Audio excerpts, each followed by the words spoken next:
At $299, the Xbox Series S is the cheapest way to get into the next generation of consoles.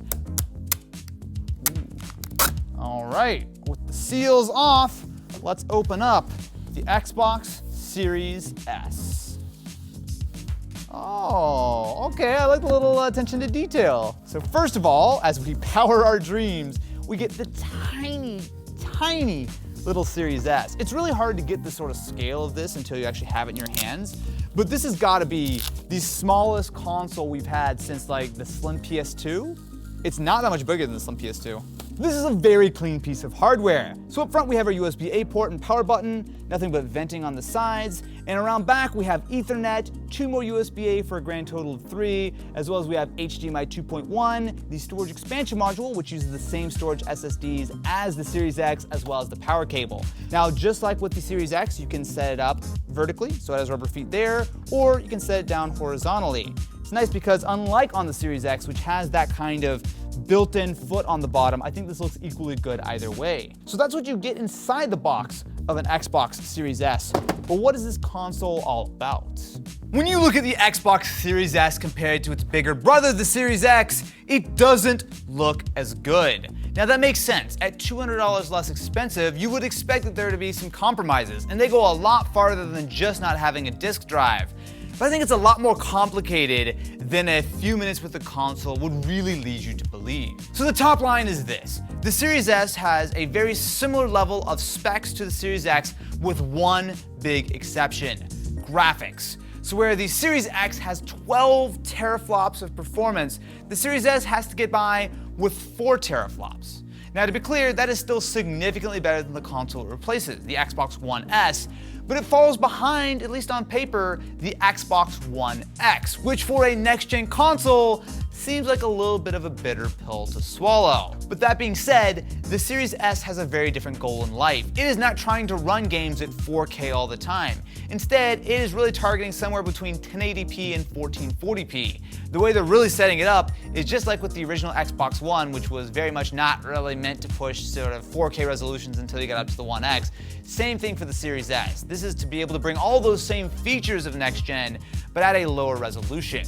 Now, if you compare that with the Series X, it is supposed to be the most powerful console, and of course, it will take advantage of that power in a big way. So you're getting 4K 60 on most games compared to that 1080p on the Series S. But regardless of what you hook it up to, the Series S will look good, and it is a major improvement over the One S. Where it's not a clear improvement over, though, is the One X, which is again where you have to temper your expectations. But beyond that, a lot of those same features are all shared. So for example, they both have SSDs. Sure, the Series S has a 512 gig SSD instead of 1 terabyte, but hey, you're spending $200 less money. Now they both do support 120 FPS, but odds are if you're buying the Series S, you're probably a lot more likely to have a 60Hz TV instead of a brand new OLED or something. Now when it comes to playing games that are fully optimized, right, we're talking about backwards compatibility. We're talking about games which have been designed for the Series S and the Series X. The X, surprise, surprise, looks better. So if you look at the Microsoft specs, they're sort of recommended what they've designed these consoles for. The Series X is designed to run at 4K 60, and the Series S is designed to run games at 1440p 60, right? But these are simply recommendations. A game developer can do whatever they want pretty much. So if you've got a pixel-based game, you could run it at 8K if you really wanted to. I don't think anyone's gonna stop you. But realistically, these numbers aren't quite representative of the kind of experiences you're getting on each of these consoles.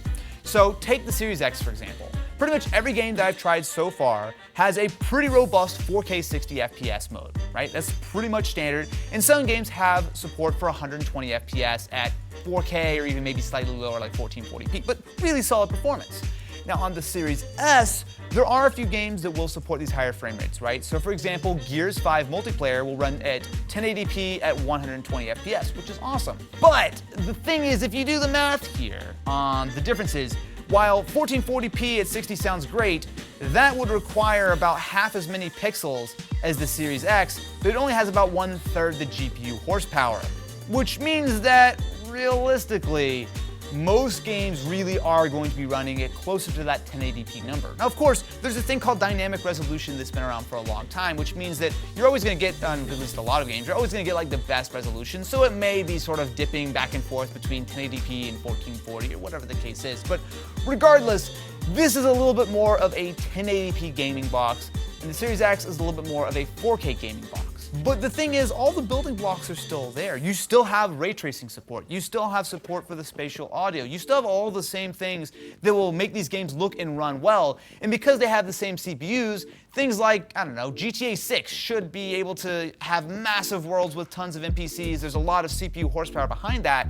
It's just simply that the graphics settings won't be quite so elaborate, and you simply won't see that same resolution. So the Series S does support backwards compatible games just like the Series X. That means a lot of original Xbox games, 360 games, as well as Xbox One games. Although, of course, without a disc drive, you are going to have to download these games as opposed to using the physical discs that you may already own. Now, there is another level which is a little bit more disappointing. If you're running an Xbox One game which has been optimized for the One X, which means it supports things like 4K, that won't actually run on the Series S because it defaults to running the standard Xbox One builds of games. Now, there are a couple of reasons for that. So while technically it would be very close to being powerful enough, the GPU is not quite there with what the One X did, and you actually need a little bit above that to be able to accurately run it to make sure you're not losing any performance, which is why they've opted to keep those games running in the standard mode. So essentially, if you're running a game on your Xbox One or your One S, it's going to pretty much look and perform the exact same way on the Series S. You'll have a little bit more overhead, so some games may run at a slightly higher frame rate, but you're not going to get the added visual benefit of something like 4K that a lot of games like Red Dead 2, for example, offer. So just look with the Xbox One, you can install older games, so Xbox One and earlier, onto a USB 3.0 hard drive and plug it into your Series S. This is absolutely what you should do with both of these consoles, realistically, if you're playing a lot of older games, because even 1 terabyte on the Series X isn't that much storage space, and you look at games like Red Dead, which can be nearly 100 gigs, that eats up a ton of that really quickly. Now, something I think is actually really worth considering are the sizes of these consoles. Now, everyone knows that the PS5 is about as large as Linus's ego, but the PS5 is sort of a different school of thought when it comes to designing a console. The Series X has that dual motherboard approach, which means that it actually is a relatively compact sort of chassis. It's a little bit bigger than something like the One or the One X, but still relatively small. However, both of these consoles pale in comparison to the Series S, which is by far the smallest Xbox they've ever made. I'll be real, this thing is tiny. Where I actually can't fit, I have a fairly small TV cabinet at home. I actually can't fit the One X in the cabinet. I actually have to put it onto the side beside the TV, but the Series S will slide right in there, no problem. Now, that's a really nice thing, right? Not everyone has a ton of space. When you're looking at a console which is closer to something like a Wii than an Xbox One, that is a nice sort of benefit. Now, is that enough of a reason to buy a brand new console just because it's less powerful and therefore smaller? No, and of course you do lose the disc drive, but it is something worth considering. I think the elephant in the room when you're talking about the Series S is the PS5 Digital Edition.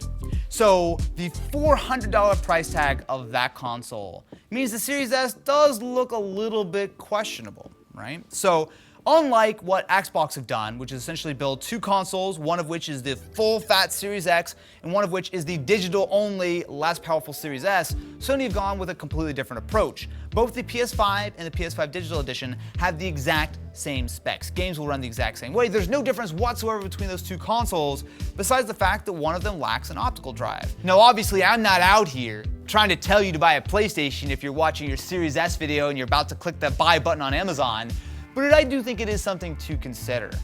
The price to performance on that Series S compared to the price to performance on the PS5 Digital Edition is pretty off the charts. Now, it's a little bit weird because we've never really had a console generation like this.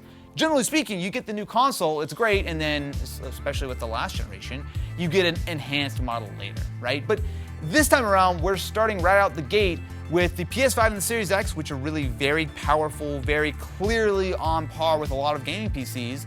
And then you have the Series S, which is certainly no slouch. It has all the base features, you have the CPU, you have the SSD, but it is significantly less powerful, and it is certainly an outlier going into this generation. Because while of course games will be supporting the Series S and the Series X and the PS5 for 5, 6, 7 years, I don't think the Series S can get dropped or anything like that, but your expectations have to be a little bit lower. I do think Microsoft made a lot of smart decisions with the S in sort of designing a console which can pretty much run all the same games just at lower resolution, which I think is a reasonable trade-off.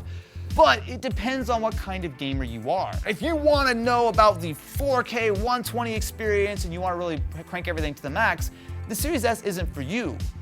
But if you are someone who maybe wants a secondary console, maybe you game on PC and you want to be able to play in the living room, maybe you have a PS4 or PS5 and you want to try out Xbox Game Pass, maybe you're just someone who wants to take a look at next gen and play all these new games, but you don't necessarily care about 4K maxed out settings, that I think is where the Series S makes a ton of sense. It is certainly not as good of a console in raw power as something like the Series X. But ultimately, I wouldn't be surprised if the Series S comes very close, if not outsells, the X. $300, I think, is a really easy number to go, oh cool, yeah, whatever. But that's a really compelling price point. So recently on Twitter, I actually did a little bit of a calculation on like looking at inflation and kind of the price of previous consoles compared to today. And the Series S and even the X and the PS5, but specifically the Series S, is downright cheap compared to a lot of previous consoles, which is a great thing. Usually you have to wait a few years to get like a slim model for prices to come down, but right out the gate, we're looking at a $300 next-gen console.